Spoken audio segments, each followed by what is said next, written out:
inicio, vamos a tratar de hacer las perspectivas, la actualidad del movimiento campesino.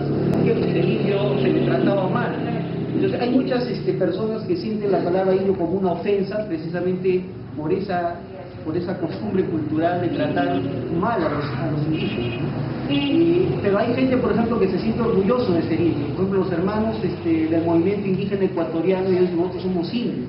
La confederación se llama Confederación India. También sucede en México, en algunos sectores de Bolivia también, aunque ellos prefieren la palabra originario.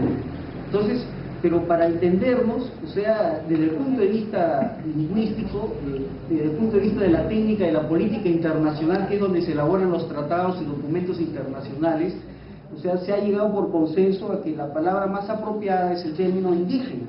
El término indígena, con su vocablo de indigens, no tiene ninguna connotación peyorativa, no es sinónimo ni similar a indio.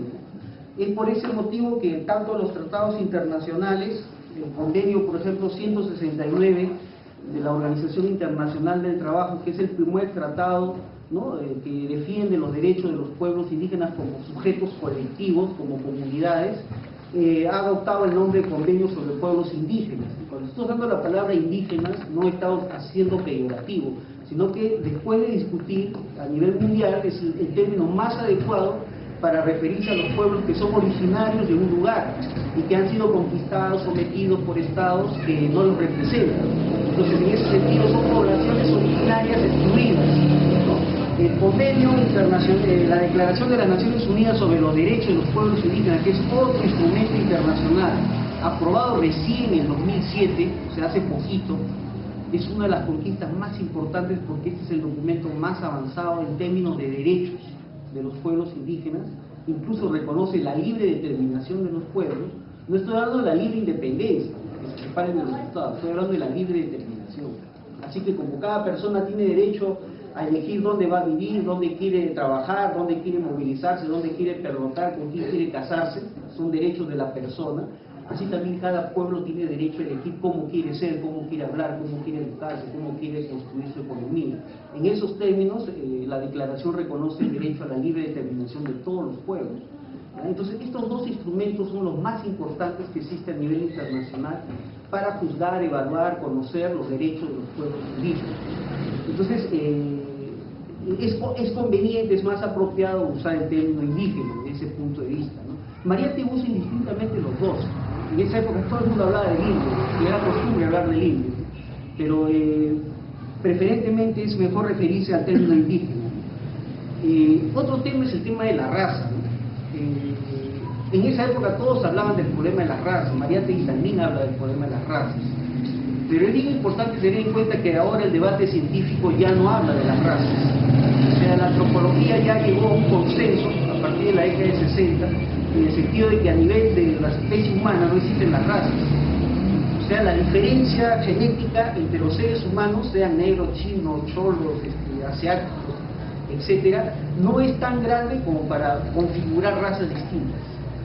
O sea, las razas se pueden dar entre los perros, entre otros animales, porque son mucho más lejanos genéticamente que los seres humanos.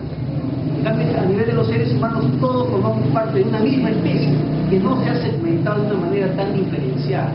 Entonces, lo que existen son los fenotipos que responden a otro tipo de climas, ¿no?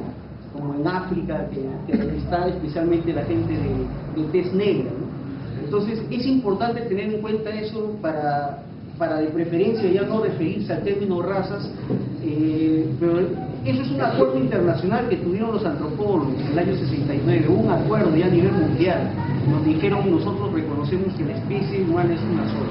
Entonces, a partir de ahí se trata de evitar hablar de razas diferenciadas. Por eso que lo que hay es discriminación étnica, hay otro tipo, pero raza como razas, así como separadas una de otra, no existe a nivel de la especie humana.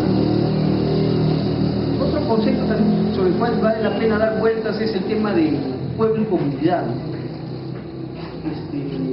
Muchas veces hablamos de las comunidades, ¿no? Las comunidades campesinas, las comunidades nativas, las comunidades aborígenes, pero también es importante rescatar el concepto de pueblo. Esas comunidades que ahora subsisten en realidad son expresiones de los pueblos que existían de manera mucho más autónoma antes de la conquista española. Por poner un caso, hasta en la costa, ¿no? La comunidad de Catacaos, ¿no? Una comunidad de costa grande, ellos eran parte de una cultura que se llamaba Tayán, tenían su propia lengua, sus propios dioses. Cuando han sido colonizados, ya se han disuelto, pero se han organizado como comunidad de Catacaos, ¿no? En sus barrios, etc. Entonces, pero ellos tienen una identidad originaria, que es el pueblo Tayán. También los señores de Zipán, esa gente se decía, yo soy trujillano, soy chiclayano, soy lambayecano, pero ¿cuál era su identidad originaria? Cuando han descubierto los restos, ¿no?, de la cultura de Zipán, se dan cuenta que ellos son descendientes. Y cuando han visto la talla, la estatura, la contextura del hombre tallán, era igualito a ellos, ¿no? Eran bajitos, un poquito agarraditos, ¿no? Entonces se dan cuenta que su identidad no ha muerto, su identidad estaba ahí enterrada, oculta, escondida, pero de alguna manera está la identidad. Y la identidad se ve más clara en la comida, en los ingredientes, en la culinaria está la identidad. Entonces, le digo, mi papá, por ejemplo, era de una comunidad indígena al costadito de Catacao, Sechura. Hace algunos años la Municipalidad Provincial contrató a un historiador para que haga una investigación étnica sobre la identidad del pueblo Sechura y descubrió que el pueblo Sechura era un pueblo autónomo que, a pesar que vivía a unos 4 kilómetros de los Catacaos o de los Tayanes, tenía una lengua distinta. Y eso lo confirma Alfredo Torero en un estudio que ha hecho sobre lenguas de los Andes, donde hace una lista de palabras, ¿no? Sol, lluvia, luna, que son palabras básicas de cada idioma, y si son distintas significa que ya conforman una lengua diferente. Él hace una comparación entre la lengua sechura, la lengua Catacao, la lengua tayá, la lengua muchí, y descubre que los sechuras tenían su propia lengua, ese también era un pueblo autónomo. Entonces, esas cosas son bien importantes porque a veces este golpe que ha significado la conquista, que ha hecho que perdamos nuestra memoria histórica, hace que también se debilite la identidad, y la memoria es parte de la identidad. Si nosotros perdemos la memoria histórica, perdemos también nuestras raíces de identidad. Entonces,